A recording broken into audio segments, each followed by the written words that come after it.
মা মা, আমাদের খুব খিদে পেয়েছে। রান্না কি এখনো শেষ হয়নি? আমরা যে আর টিকতে পারছি না। মারে, একটু অপেক্ষা কর, তোর বাবা তো আসেনি, তাই এখনো রান্না শুরু করতে পারিনি।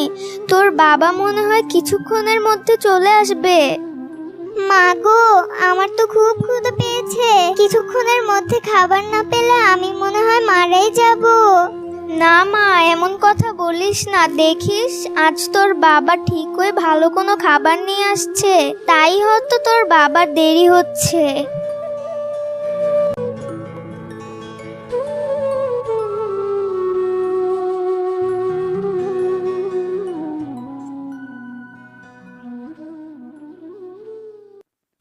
কি গো, খাবার কোথায়? তোমার দুই হাতই তো খালি দেখছি। গিন্নি, আমি আজকে পুরো জঙ্গল ঘুরে দেখেছি, কিন্তু তাতেও কোনো কাজ হয়নি। সব খাবার কাক ও চিল নিয়ে গেছে। আজকে একটু কষ্ট করে নিম পাতা দিয়ে চালিয়ে নাও, কালকে আমি ঠিকই ভালো খাবার ব্যবস্থা করব। তুমি এই কথা বলো না, বাচ্চারা না খেয়ে আছে, তারা নিম পাতা খাবে না। তারা বলছে তারা না খেয়ে মারা যাবে, কিন্তু তাও নিম পাতা খাবে না। তুমি যেভাবে যেখান থেকে পারো দয়া করে বাচ্চাদের জন্য খাবার নিয়ে আসো, দরকার হয় আমরা নিম পাতা খেয়ে থাকবো।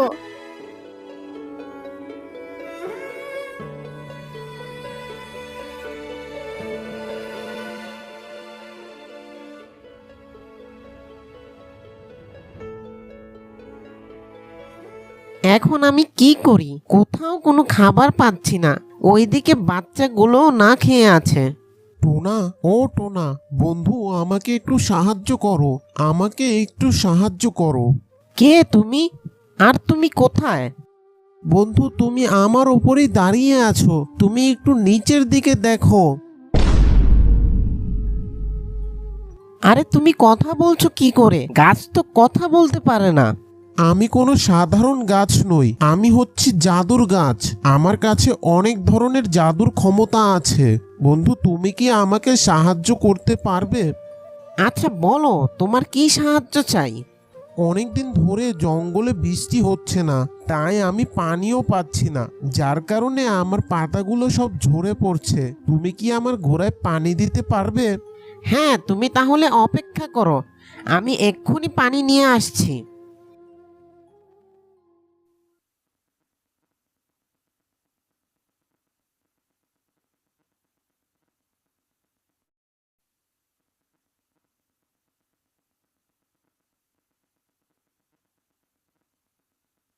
ধন্যবাদ বন্ধু, আর তুমি একটু দাঁড়াও।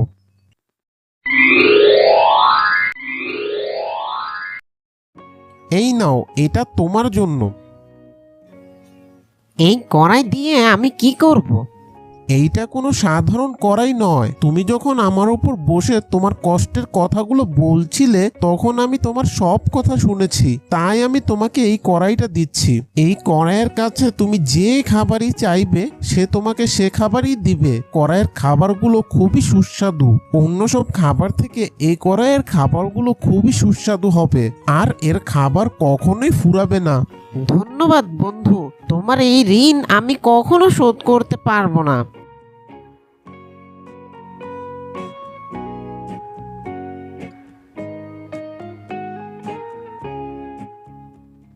তোমার হাতে এটা কি? আর বাচ্চাদের জন্য খাবার কোথায়? আরে, এটা কোনো সাধারণ কড়াই না, এটা জাদুর কড়াই। এটা থেকে তুমি যে খাবারই চাইবে সেটাই পাবে। তুমি কি সত্য বলছো? তাহলে জলদি করো। জাদুর কড়াই, জলদি করে আমাদেরকে সিঙ্গারা দাও।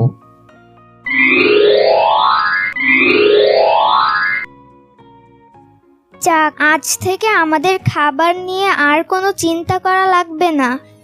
আরে, শুধু খাবারের কথাই বলছো কেন? আমরা এই কড়াইয়ের সাহায্যে একটা হোটেলও খুলতে পারবো। দেখবে জঙ্গলে সবাই আমাদের হোটেল থেকে খাবার খাবে। আরে, আমি তো এটা চিন্তাই করিনি। এইভাবে তো আমাদের সব অভাব শেষ হয়ে যাবে। আমরা বড় ঘরে থাকতে পারবো, আমাদের বাচ্চাদেরকে ভালো কাপড় পরাতে পারবো। জঙ্গলের সবাই তাদের হোটেলে খেত, তাদের আয়ও অনেক ভালো হচ্ছিল, তারা খুব খুশি ছিল। কিন্তু একজন খুশি ছিল না, সে তাদের প্রতিবেশী। আরে এই টোনাটুনি তো আমার ব্যবসাকে একদম শেষ করে দিচ্ছে। ওদের কারণে তো আমার হোটেলে কোনো কাস্টমারই আসছে না। সব কাস্টমার ওদের হোটেলেই চলে যাচ্ছে। ওদের খাবার এত সুস্বাদু হওয়ার রহস্যটা আমার বের করতে হবে। তুমি তো আজকে জাদুর গাছকে পানি দিতে ভুলেই গেছো। আরে আমি তো একদম ভুলেই গিয়েছিলাম। যাক, তুমি ভালো একটা কথা মনে করিয়ে দিয়েছো। আচ্ছা যাও, আসার সময় তাকে আমার পক্ষ থেকে ধন্যবাদ দিয়ে এসো। তার দেওয়া জাদুর কড়াইয়ের কারণেই তো আমরা এত ভালো অবস্থায় আছি।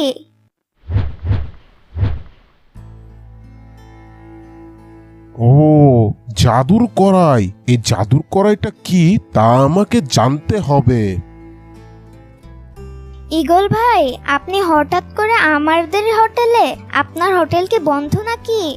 হ্যাঁ, আমি এসেছি কারণ আমি জেনে গেছি তোমাদের এত সুস্বাদু খাবার কোত্থেকে আসে। সব খাবার আমি আর টুনা মিলেই রান্না করি। আমার সামনে আর ঢং করবে না। আমি তোমাদের সব রহস্য জেনে গেছি।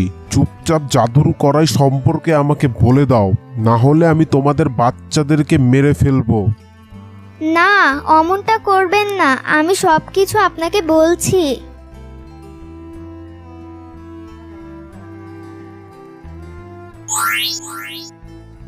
তাহলে এটা হচ্ছে জাদুর কড়াই। এটা আজ থেকে আমার। টোনা বন্ধু, তুমি এসে গেছো। আমি তো মনে করেছিলাম তুমি মনে হয় আজকে আসবে না। না বন্ধু, তা কি করে হয় গো? যদিও আজকে আমি একটু ভুলে গিয়েছিলাম। ধন্যবাদ বন্ধু। তোমাদের ব্যবসা কিরকম চলছে? আমাদের ব্যবসা খুব ভালোভাবেই চলছে। আচ্ছা বন্ধু, তুমি যে সেই কড়াই থেকে পানি চাইতে না করেছিলে, সেটার কারণ কি? সেই কড়াইটা থেকে কেউ যদি পানি চায় তাহলে সেটার ভিতর থেকে একটা বিশাল বড় রাক্ষস বের হয়ে আসবে।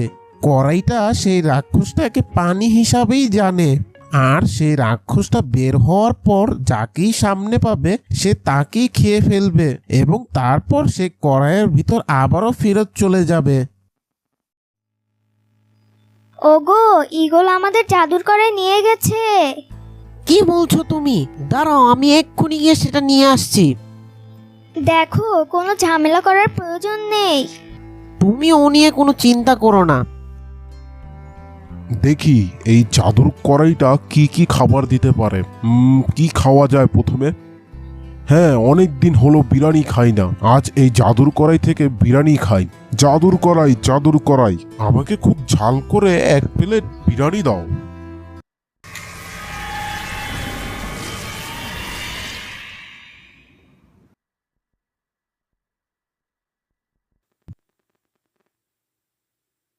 আরে এটা তো খুব ঝাল।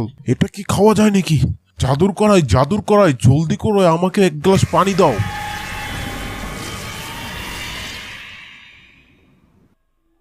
আরে আরে, এটা কি বের হয়ে আসলো? আরে এ তো এক রাক্ষস। টুনা যখন সেখানে পৌঁছালো, সে দেখল একটি রাক্ষস ঈগলকে তাড়া করছে।